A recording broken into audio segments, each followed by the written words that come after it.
உடலாழி பிறப்பு. பொழுது 3 விதமா அர்த்தம் தெரிவிக்கிறார் இதற்கு. சுலபமான அர்த்தம் தான், கஷ்டம் ஒன்றும் கிடையாது. 3 சொல்றாரா அப்படின்னு நினைக்க வேண்டாம், சுலபமான அர்த்தம் தான். அதுல முதல் அர்த்தம் காட்டுகிறார் இடத்துல. உயிரினுடைய உடலாடி பிறப்பு. உயிரினுடைய, உயிர்னா ஆத்மா, ஆத்மாவினுடைய, உடல் என்றால் சரீரம், ஆத்மாவினுடைய உடல் சரீரம். ஆடி, ஆடி என்றால் சக்கரம் போலே பிறப்பு. அதான தெரியுது, ஆடினா சக்கரம். இப்ப எப்படி அர்த்தம் பண்ணணும் இதற்கு? உடலாடி பிறப்பு வீடு உயிர் முதலா முத்துமாய் என்று தெரிவிக்கிறபடினாலே, உடலாடி பிறப்பு என்பது உடல் என்கிறபடியினாலே உயிர், உடலாடி பிறப்பு வீடு உயிர் என்று தெரிவிக்கிறபடினாலே இடத்துல எப்படி இருக்குன்னா, உயிரினுடைய உடலாடி பிறப்பு. உயிர் இருக்கே ஆத்மாவினுடைய உடல் சரீரம், அதிலே ஆடி ஆடி மாறி மாறி பிறப்பு வந்துட்டே இருக்கு, சக்கரம் போலே, சக்கரம் போலே பிறப்பு. ஆத்மாவினுடைய சகஜமான பிறப்பு, ஆத்மாவினுடைய சகஜமான பிறப்பு. இது சில புஸ்தகங்கள்ல இருக்கு, சில இடங்கள்ல இல்லை என்று காட்டுகிறார் இதை. ஆத்மாவினுடைய இது எப்படி இருக்குன்னா, ஆத்மாவினுடைய சகஜமான பிறப்பு. சகஜமான பிறப்புன்னா என்ன? ஆத்மாவினுடைய கூட பிறந்த பிறப்பு. சகஜம், சகஜம்னா சகஜாயத்தேதி சகஜா, கூட பிறந்ததுன்னு அர்த்தம். நான் தான் சகோதரன் என்றெல்லாம் நாம் தெரிவிக்கணும். ஆக இப்படி கூட பிறந்தவன் சகோதரன் என்று அர்த்தம் இடத்திலே. அதேதான் இவ்விடத்திலே தெரிவிக்கிறார், சகஜமான பிறப்பு இது. அதற்கு ஆத்மாவினுடைய சகஜம், ஆத்மான கூடவே பிறப்புன்னு எடுத்திருக்குண்ணா.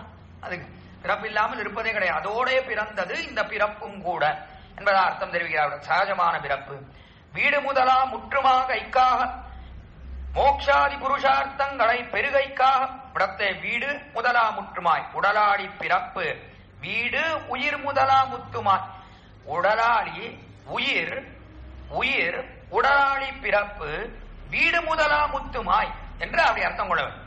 இப்ப வீடு முதலா முற்றுமாய் என்பதற்கு என்ன அர்த்தம்? வீடு முதலா முற்றுமாகைக்காக, முற்றும் ஆகைக்கா, முதலாய் முற்றுமாய் என்றால் முற்றும் ஆகைக்காக என்ற அர்த்தம். அப்படின்னா என்ன அர்த்தம்? அதற்கு அர்த்தம் காட்டுகிறார். மோக்ஷாதி புருஷார்த்தங்களை பெருகைக்காக, வீடு முதலா முற்றுமாகைக்காக.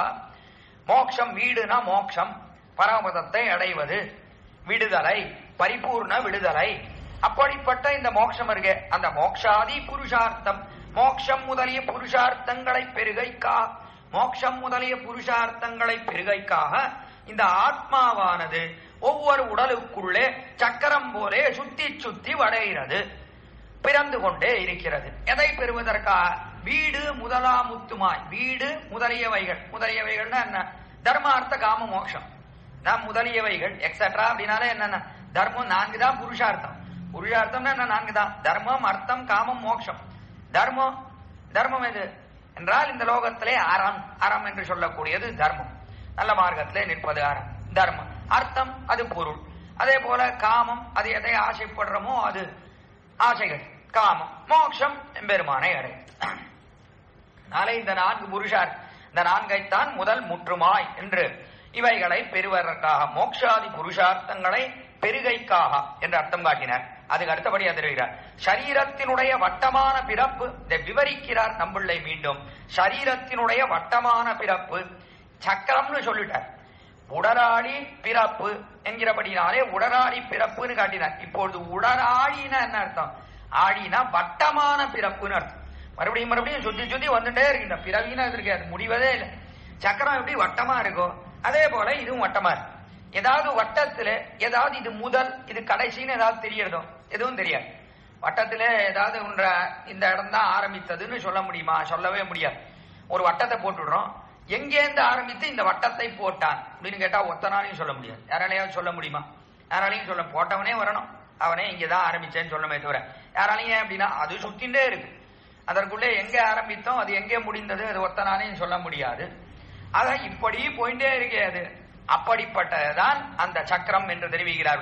நாளை சரீரத்தினுடைய வட்டமான பிறப்பு அன்றிக்கே, அல்லது 2வது அர்த்தம் காட்டுகிறார். அடுத்த அர்த்தம் காட்டுகிறார், ஆடி என்று கடலாய். ஆடி என்றால் கடல்னு அர்த்தம் இடத்தே, கடல்னு அர்த்தம் கொள்ளலாம் இடத்தே. கடல் என்று அர்த்தம் கொண்டால் என்ன அர்த்தம் தான்? கடலாய், அத்தால் காம்பீரியமாய். அத்தாலே என்று சொல்லப்பட்டால் கம்பீரமாக இருக்கிறது. கடல் என்று சொல்லுகிறபடினாலே மிகவும் கம்பீரத்தனத்தோட கூடியிருக்கிறது. எத்தனை பதார்த்தங்களை உள்ளே அடக்கி கொண்டிருக்கிறதுனால தான் அதற்கு கம்பீரம். கம்பீரம் வீரம்னா உள்ள இருக்கிறது வெளியில தெரியவே கூடாது, ஒண்ணுமே தெரியாமல் இருப்பதற்கு கம்பீரமா இருக்கு. அப்படின்னா உள்ள நிறைய ஞானம் இருக்கு அப்படின்னா சுவாமி ரொம்ப கம்பீரமா இருக்கார், அவருக்கு உள்ள ஞானம் இருப்பதே தெரியாதுன்னு அப்படி பார்ப்பதற்கு ரொம்ப கம்பீர சுபாவத்தோட கூடியிருக்கார். இவ்வளவு விஷயம் இருக்கா அவருக்குள்ளே என்று பேசினால்தான் தெரிகிறது என்று சொல்லுகிறா போல சமுத்திரம் அதற்குள்ளே இவ்வளவு இருக்கா அப்படின்னா தெரியவே தெரியாது. உள்ளுக்குள்ளே போய் புகுந்து பார்த்தால்தான் தெரியும் அவ்வளவு வஸ்துக்கள் இருக்கு. அதைத்தான் இவ்விடத்துல அத்தாலே கம்பீரமாய், அப்படி கம்பீரமா இருக்கக்கூடிய அசங்கேயமான ஜென்மம் என்னதல், அப்படி எல்லையற்ற ஜென்மங்கள். எவ்வளவு ஜென்மங்கள் அசங்கேயம் என்றால் சங்கியமற்றது. சங்கியனா எண்ணிக்கை அற்றது ஜென்மங்கள். எவ்வளவு ஜென்மங்கள்னா ஜென்மத்துக்கு முடிவே தெரியாது. எப்படி சமுத்திரம் ஆழமா இருக்கும், எவ்வளவு கம்பீரமா இருக்கும், அதே போலத்தான் என்ன பிறவிகள்ல இவன் பிறந்தான் ஒன்னும் தெரியாது. இந்த பிறவி எறும்பு, போன பிறவி பிரம்மா. பிரம்மாவா அவ்வளவு வசந்தவரா, இப்ப எறும்பாயிட்டாரா அப்படின்னா ஒன்னும் தெரியாது. எப்படி பிறந்தான் ஒன்னும் சொல்ல முடியாது. ஆக இப்படி இருக்கக்கூடியதுதான் அது கம்பீரமா இருக்கு, ஒன்னும் நம்மாலே கண்டுபிடிக்க முடியாதபடியாக இருக்கிறது என்று அர்த்தம். அவ்வளவு ஆழ்ந்து இருக்கக்கூடிய தான் ஆழி என்று தெரிவிக்கிறார் இவ்விடத்துல. அசங்கேயமான ஜென்மம் என்னதல், வீடு, மோட்சம். இவ்விடத்திலேயும் இரண்டாவது இருக்கும் வீடு என்று சொன்னால் மோட்சம் என்று அர்த்தம். சிருஷ்டிக்கு பிரயோஜனம். அப்பொழுது இங்கே மோட்சம்னு தெரிவித்தார் இவ்விடத்துல. ஏன் எல்லாவற்றையும் தெரிவிக்கவில்லை? வீடு முதலா முற்றுமாய் இந்த இடத்துல எப்படி அர்த்தம் காட்டுகிறார் என்றால் ஆழி என்று கொண்டு, ஆழி என்பது இவ்விடத்துல சமுத்திரத்தை காட்டுகிறது. இந்த சமுத்திரம் இருக்கு, இந்த ஆழி அது எப்படி இருக்குன்னா அது கம்பீரமாக இருக்கிறது. அது வெளியில தெரிவது கிடையாது, மிகவும் ஆழத்தோடே கூடினது அன்றபடினாலே அசங்கேயம், எண்ணிலடங்காதது பிறவிகள் என்பதை காட்டுகிறார். அதைத்தான் ஆழி உடல் பிறப்பு. ஆடியை போலே இந்த பிறப்பு என்று சொல்லக்கூடியதற்கே அது உயிரும் உடலும் சேருகிறது. உயிர் உடலுடன் சேரக்கூடிய அந்த பிறப்பு ஆடி சமுத்திரத்தை போலே இருக்கக்கூடிய வீடு முதலா முற்றுமாய் என்று, வீடு முதலியவைகள் என்று சொன்னால் இவ்விடத்துல முற்றுமாய் அதெல்லாவற்றையும் தரக்கூடியவன் எம்பெருமான் என்று மேலே அர்த்தம். அது இருக்க இவ்விடத்துல அது எல்லாவற்றையும் கொடுக்கிறான், அதான் அர்த்தம். எல்லா இடத்தையும் என்ன அர்த்தம்?